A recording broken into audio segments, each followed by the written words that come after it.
So, what are the current labor demands that need to be filled in Oklahoma right now? One of the things we're talking about in Oklahoma is that the majority of our jobs require more than a high school degree, require either an associate degree, a career technology workforce certificate, or a 4-year degree or beyond. And so we know that looking out towards the year 2025, that 77% of all of our jobs will require more than high school. And so we're trying to encourage people to get more education and to be able to move into the top industries in our state.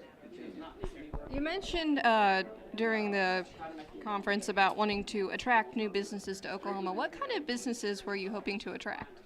Well, the types of businesses I'm trying to attract are ones that have good paying jobs, first and foremost. And of course, we have a very robust aerospace sector, defense sector in our state. Energy is certainly very important in Oklahoma. Manufacturing, healthcare services, financial information, agriculture, very big industries in our state.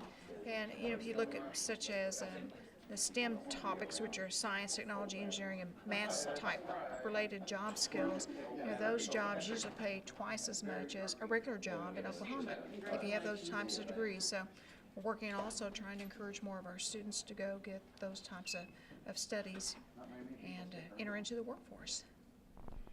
And how does coming to these regional meetings help you as the governor in working on Oklahoma Works?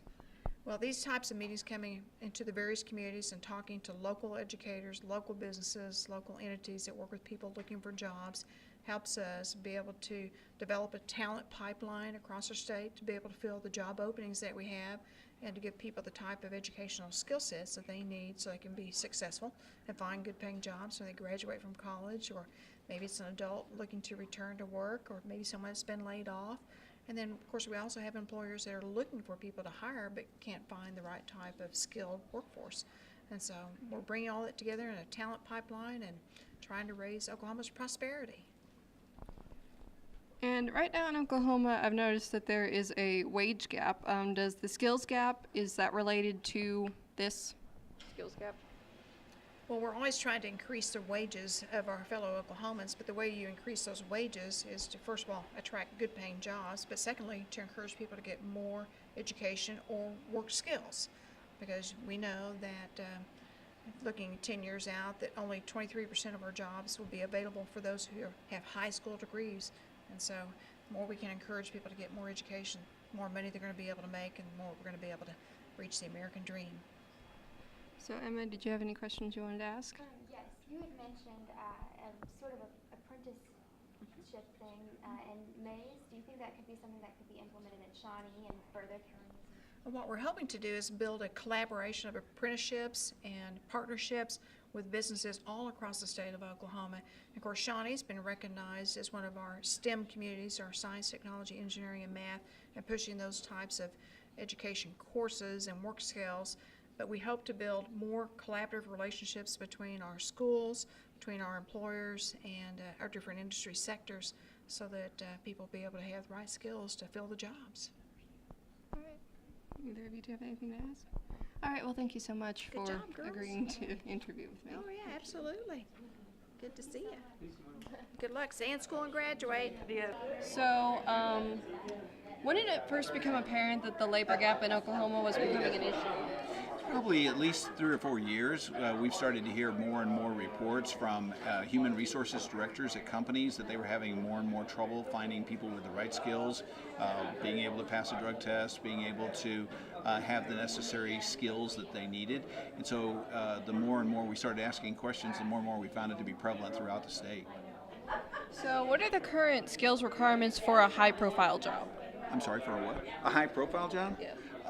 Well, one of the things that, it depends on the sector of the economy, but, what you're looking for are people who can understand the entire operation of the business.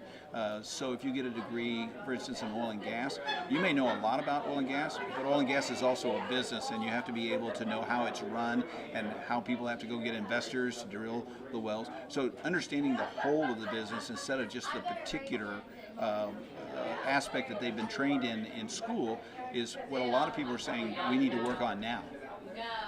And what is missing in the current college education system that doesn't quite align with the current workforce requirements? Well, I like to tell a story about my dad. When I told him that I was the first person in my family to ever go to college, and when I told him, he asked me what I was majoring in, and I told him political science. And he said, do you see any want ads for political scientists?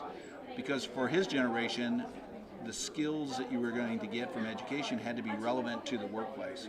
And so if you're in a degree program that isn't going to result in a good job, then maybe you ought to reassess that. And colleges need to also, we know where the jobs are going to be in the future, so the programs that colleges or graduating students are ought to be aligned with those jobs of the future. So, how is this program going to affect those skill necessities and requirements for these jobs? How or what? How is this program going to affect the skills requirements for high and low profile jobs in Oklahoma? Well, I think what we're trying to do is listen right now. It's just to listen to people in education and listen to people in business and find out what they're looking for and then design the program. So I don't think we've settled on any particular programs. We want to find out what's working around the state, listen to those programs, see if they can be adopted statewide. And there are successful programs. We know there are. And so we want to make sure that we listen to the people and see if there are certain programs that could be expanded statewide. How did statements from different business leaders today, how will that help in this process? Well, I think one of the things that we've discovered is that sometimes business people don't talk to educators and educators don't talk to business people, and so they don't really understand the needs and challenges that each has. And so I think this today was a good beginning on listening to one another. And maybe one more question just before I let you go. Oklahoma's unemployment rate has fluctuated between, I've noticed, 4.1 and 4.6 in the past year. This month it's 4.4%. And how is that related to all of this? Well, I think it's only related in the sense that 4.4% used to be considered almost full employment. And so for business, there is a very narrow group of people who are actually looking for jobs, so 4% of the workforce. And so if you're going to get a job and move that number down further or help a business by being an employee, you're going to have skills. And so from a business standpoint, the skills have to be applicable to the jobs they have, or the rate will stay about approximately the same. All right. Is there anything you would like to add, or maybe you wish I had asked you? No, it's just great to be here in Shawnee, and thank you for taking the time to interview me. Thank you. Okay.